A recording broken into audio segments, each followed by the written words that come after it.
Chapter 9. Dr. Bauerstein. I had had no opportunity as yet of passing on Poirot's message to. But now, as I strolled out on the lawn, still nursing a grudge against my friend's high-handedness, I saw Lawrence on the croquet lawn, aimlessly knocking a couple of very ancient balls about, with a still more ancient mallet. It struck me that it would be a good opportunity to deliver my message. Otherwise, Poirot himself might relieve me of it. It was true that I did not quite gather its purport, but I flattered myself that by Lawrence's reply, and perhaps a little skillful cross-examination on my part, I should soon perceive its significance. Accordingly I accosted him. "I've been looking for you," I remarked untruthfully. "Have you?" "Yes. The truth is, I've got a message for you from Poirot." "Yes. He told me to wait until I was alone with you," I said, dropping my voice significantly, and watching him intently out of the corner of my eye. I have always been rather good at what is called, I believe, creating an atmosphere. Well. There was no change of expression in the dark melancholic face. Had he any idea of what I was about to say? "This is the message." I dropped my voice still lower. "Find the extra coffee cup, and you can rest in peace." What on earth does he mean? Lawrence stared at me in quite unaffected astonishment. "Don't you know?" "Not in the least." "Do you?" I was compelled to shake my head. "What extra coffee cup?" "I don't know. He'd better ask Dorcas, or one of the maids, if he wants to know about coffee cups. It's their business, not mine. I don't know anything about the coffee cups, except that we've got some that are never used, which are a perfect dream. Old Worcester. You're not a connoisseur, are you, Hastings?" I shook my head. "You miss a lot. A really perfect bit of old china. It's pure delight to handle it, or even to look at it." "Well, what am I to tell Poirot?" "Tell him I don't know what he's talking about. It's double Dutch to me." "All right." I was moving off towards the house again when he suddenly called me back. "I say, what was the end of that message? Say it over again, will you?" "Find the extra coffee cup, and you can rest in peace." "Are you sure you don't know what it means?" I asked him earnestly. He shook his head. "No," he said musingly, "I don't. I wish I did." The boom of the gong sounded from the house, and we went in together. Poirot had been asked by John to remain to lunch, and was already seated at the table. By tacit consent, all mention of the tragedy was barred. We conversed on the war, and other outside topics. But after the cheese and biscuits had been handed round, and Dorcas had left the room, Poirot suddenly leant forward to Mrs. Cavendish. "Pardon me, madam, for recalling unpleasant memories, but I have a little idea." Poirot's little ideas were becoming a perfect byword, and would like to ask one or two questions. "Of me?" "Certainly. You are too amiable, madam. What I want to ask is this: the door leading into Mrs. Inglethorpe's room from that of Mademoiselle Cynthia, it was bolted, you say?" "Certainly it was bolted," replied Mary Cavendish, rather surprised. "I said so at the inquest." "Bolted?" "Yes."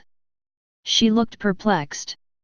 "I mean," explained Poirot, "you are sure it was bolted, and not merely locked?" "Oh, I see what you mean. No, I don't know.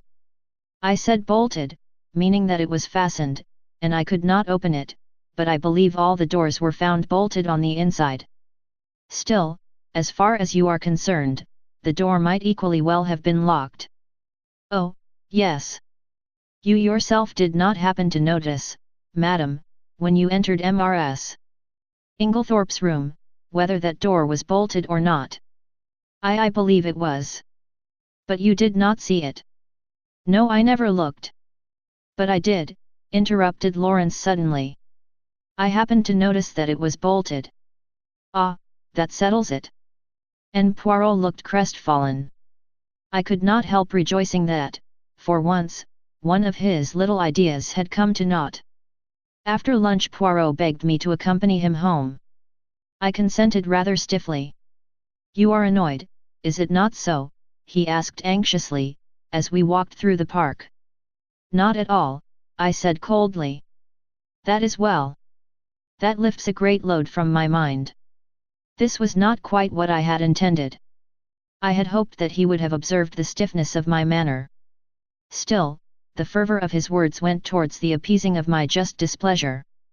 I thought. "I gave Lawrence your message," I said. "And what did he say?" He was entirely puzzled. "Yes. I am quite sure he had no idea of what you meant." I had expected Poirot to be disappointed, but, to my surprise, he replied that that was as he had thought, and that he was very glad. My pride forbade me to ask any questions. Poirot switched off on another tack. "Mademoiselle Cynthia was not at lunch today? How was that?" "She is at the hospital again. She resumed work today." "Ah, she is an industrious little demoiselle. And pretty too. She is like pictures I have seen in Italy. I would rather like to see that dispensary of hers.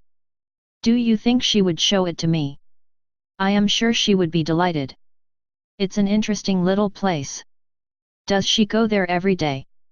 "She has all Wednesdays off, and comes back to lunch on Saturdays. Those are her only times off." "I will remember. Women are doing great work nowadays, and Mademoiselle Cynthia is clever. Oh, yes, she has brains, that little one." "Yes. I believe she has passed quite a stiff exam." "Without doubt. After all, it is very responsible work. I suppose they have very strong poisons there." "Yes, she showed them to us. They are kept locked up in a little cupboard. I believe they have to be very careful. They always take out the key before leaving the room." "Indeed. It is near the window, this cupboard?" "No, right the other side of the room." "Why?" Poirot shrugged his shoulders. I wondered. "That is all. Will you come in?" We had reached the cottage. "No, I think I'll be getting back. I shall go round the long way through the woods." The woods round Styles were very beautiful. After the walk across the open park, it was pleasant to saunter lazily through the cool glades. There was hardly a breath of wind, the very chirp of the birds was faint and subdued. I strolled on a little way, and finally flung myself down at the foot of a grand old beech tree. My thoughts of mankind were kindly and charitable. I even forgave Poirot for his absurd secrecy. In fact, I was at peace with the world. Then I yawned. I thought about the crime, and it struck me as being very unreal and far off. I yawned again. Probably, I thought, it really never happened. Of course, it was all a bad dream. The truth of the matter was that it was Lawrence who had murdered Alfred Inglethorpe with a croquet mallet. But it was absurd of John to make such a fuss about it, and to go shouting out, "I tell you I won't have it." I woke up with a start. At once I realized that I was in a very awkward predicament. For, about 12 feet away from me, John and Mary Cavendish were standing facing each other, and they were evidently quarreling. And, quite as evidently, they were unaware of my vicinity, for before I could move or speak John repeated the words which had aroused me from my dream. "I tell you, Mary, I won't have it." Mary's voice came, cool and liquid, "Have you any right to criticize my actions? It will be the talk of the village. My mother was only buried on Saturday, and here you are giddying about with the fellow." "Oh," she shrugged her shoulders, "if it is only village gossip that you mind. But it isn't. I've had enough of the fellow hanging about. He's a Polish Jew, anyway. A tinge of Jewish blood is not a bad thing. It leavens the dash." She looked at him, stolid stupidity of the ordinary Englishman. Fire in her eyes, ice in her voice. I did not wonder that the blood rose to John's face in a crimson tide. "Mary." "Well." Her tone did not change. The pleading died out of his voice. "Am I to understand that you will continue to see Bauerstein against my express wishes?" "If I choose." You defy me. No, but I deny your right to criticize my actions. Have you no friends of whom I should disapprove?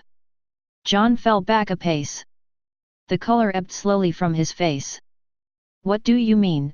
He said, in an unsteady voice. You see, said Mary quietly.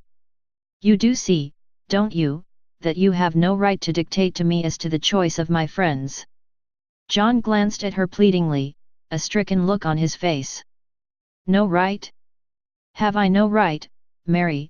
He said unsteadily. He stretched out his hands.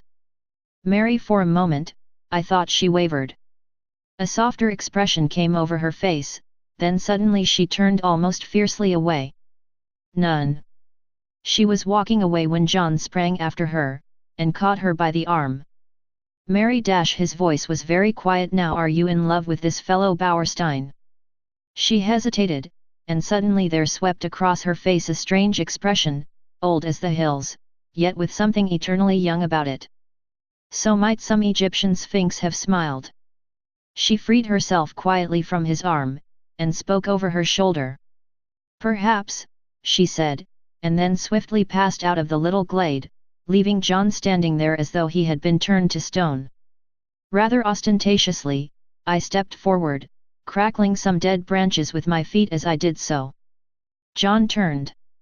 Luckily, he took it for granted that I had only just come upon the scene. Hello, Hastings. Have you seen the little fellow safely back to his cottage? Quaint little chap. Is he any good, though, really? He was considered one of the finest detectives of his day. Oh, well, I suppose there must be something in it, then. What a rotten world it is, though. You find it so? I asked. Good Lord, yes. There's this terrible business to start with. Scotland Yard men in and out of the house like a jack in the box. Never know where they won't turn up next. Screaming headlines in every paper in the country. Damn all journalists, I say. Do you know there was a whole crowd staring in at the lodge gates this morning? Sort of Madame Tussauds Chamber of Horrors business that can be seen for nothing. Pretty thick, isn't it? Cheer up, John. I said soothingly. It can't last forever. Can't it, though? It can last long enough for us never to be able to hold up our heads again. No, no, you're getting morbid on the subject. Enough to make a man morbid, to be stalked by beastly journalists and stared at by gaping moon-faced idiots, wherever he goes. But there's worse than that. What? John lowered his voice. Have you ever thought, Hastings, it's a nightmare to me who did it? I can't help feeling sometimes it must have been an accident. Because who could have done it? Now Inglethorpe's out of the way, there's no one else, no one, I mean, except one of us. Yes, indeed, that was nightmare enough for any man. One of us? Yes, surely it must be so, unless a new idea suggested itself to my mind. Rapidly, I considered it. The light increased. Poirot's mysterious doings, his hints, they all fitted in. Fool that I was not to have thought of this possibility before, and what a relief for us all. No, John, I said, it isn't one of us. How could it be? I know, but, still, who else is there? Can't you guess? No. I looked cautiously round, and lowered my voice. Dr. Bauerstein. I whispered. Impossible. Not at all. But what earthly interest could he have in my mother's death? That I don't see, I confessed, but I'll tell you this, Poirot thinks so. Poirot? Does he? How do you know? I told him of Poirot's intense excitement on hearing that Dr. Bauerstein had been at Styles on the fatal night, and added, he said twice, that alters everything. And I've been thinking. You know Inglethorpe said he had put down the coffee in the hall? Well, it was just then that Bauerstein arrived. Isn't it possible that, as Inglethorpe brought him through the hall, the doctor dropped something into the coffee in passing? Said John. It would have been very risky. Yes, but it was possible. And then, how could he know it was her coffee? No, old fellow, I don't think that will wash. But I had remembered something else. You're quite right. That wasn't how it was done. Listen. And I then told him of the cocoa sample which Poirot had taken to be analyzed. John interrupted just as I had done. But, look here, Bauerstein had had it analyzed already. Yes, that's the point. I didn't see it either until now. Don't you understand? Bauerstein had it analyzed, that's just it. If Bauerstein's the murderer, nothing could be simpler than for him to substitute some ordinary cocoa for his sample, and send that to be tested. And of course they would find no strychnine. But no one would dream of suspecting Bauerstein, or think of taking another sample except Poirot, I added, with belated recognition. Yes, but what about the bitter taste that cocoa won't disguise? Well, we've only his word for that. And there are other possibilities. He's admittedly one of the world's greatest toxicologists, one of the world's greatest what? Say it again. He knows more about poisons than almost anybody, I explained. Well, my idea is, that perhaps he's found some way of making strychnine tasteless. Or it may not have been strychnine at all, but some obscure drug no one has ever heard of, which produces much the same symptoms. Yes, that might be, said John. But look here, how could he have got at the cocoa? That wasn't downstairs. No, it wasn't, I admitted reluctantly. And then, suddenly, a dreadful possibility flashed through my mind. I hoped and prayed it would not occur to John also. I glanced sideways at him. He was frowning perplexedly, and I drew a deep breath of relief, for the terrible thought that had flashed across my mind was this, that Dr. Bauerstein might have had an accomplice. Yet surely it could not be. Surely no woman as beautiful as Mary Cavendish could be a murderess. Yet beautiful women had been known to poison.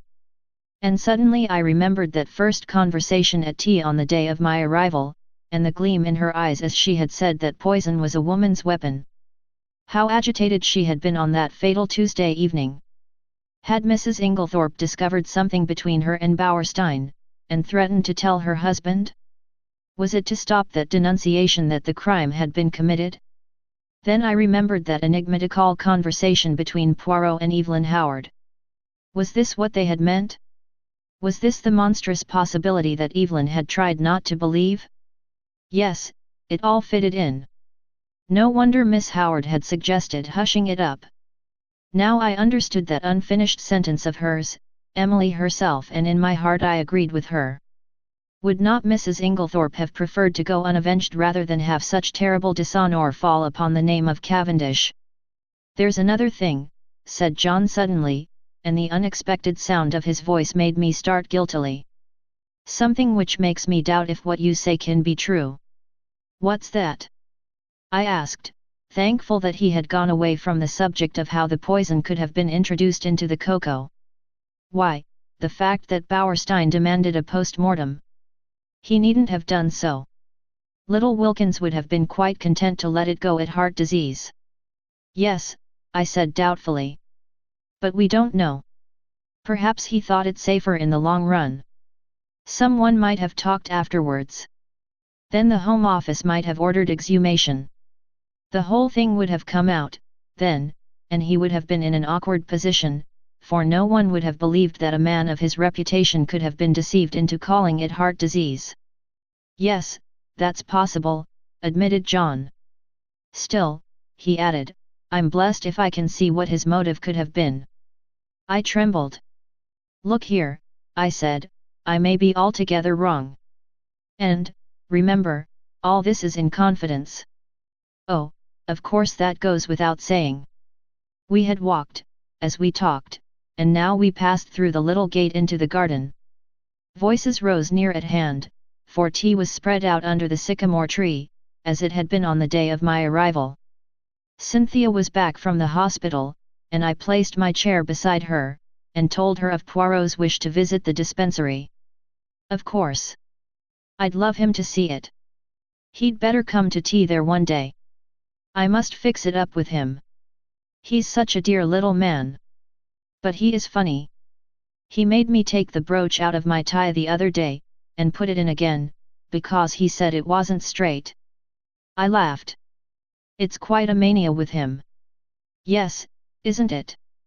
We were silent for a minute or two, and then, glancing in the direction of Mary Cavendish, and dropping her voice, Cynthia said, "Mr. Hastings." "Yes. After tea, I want to talk to you." Her glance at Mary had set me thinking. I fancied that between these two there existed very little sympathy. For the first time, it occurred to me to wonder about the girl's future.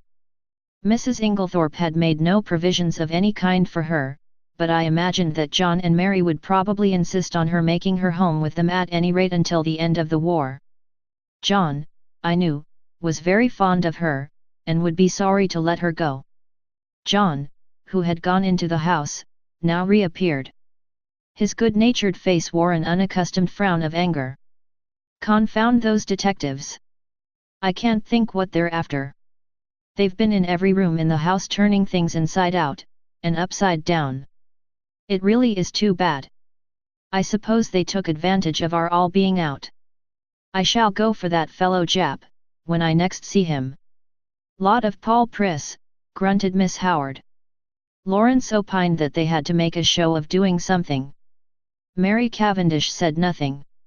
After tea, I invited Cynthia to come for a walk, and we sauntered off into the woods together. "Well?" I inquired, as soon as we were protected from prying eyes by the leafy screen. With a sigh, Cynthia flung herself down, and tossed off her hat. The sunlight, piercing through the branches, turned the auburn of her hair to quivering gold. "Mr. Hastings, you are always so kind, and you know such a lot." It struck me at this moment that Cynthia was really a very charming girl. Much more charming than Mary, who never said things of that kind. "Well?" I asked benignantly, as she hesitated. "I want to ask your advice." "What shall I do?" "Do?" "Yes. You see, Aunt Emily always told me I should be provided for. I suppose she forgot, or didn't think she was likely to die anyway. I am not provided for. And I don't know what to do. Do you think I ought to go away from here at once?" "Good heavens, no. They don't want to part with you, I'm sure." Cynthia hesitated a moment, plucking up the grass with her tiny hands. Then she said, "Mrs. Cavendish does. She hates me." "Hates you?" I cried, astonished. Cynthia nodded. "Yes. I don't know why, but she can't bear me, and he can't, either." "There, I know you're wrong," I said warmly. "On the contrary, John is very fond of you." "Oh, yes, John. I meant Lawrence. Not, of course, that I care whether Lawrence hates me or not. Still, it's rather horrid when no one loves you, isn't it?"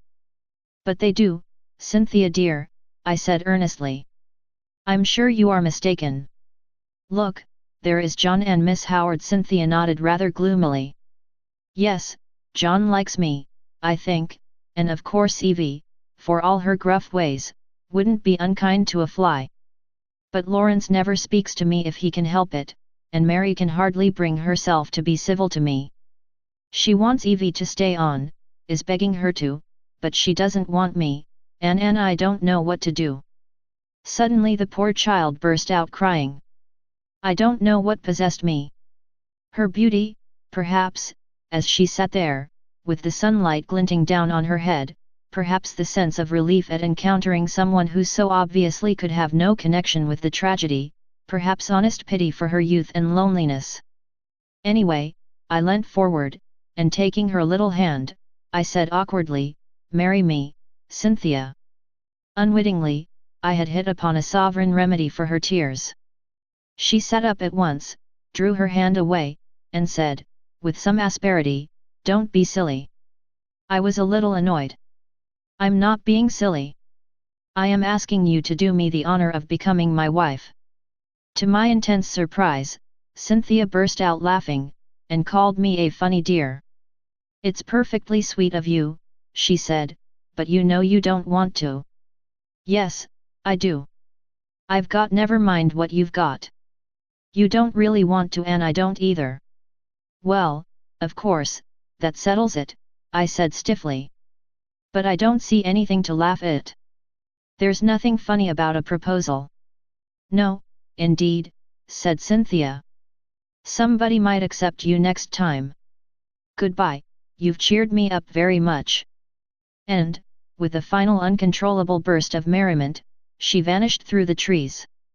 Thinking over the interview, it struck me as being profoundly unsatisfactory. It occurred to me suddenly that I would go down to the village, and look up Bauerstein. Somebody ought to be keeping an eye on the fellow.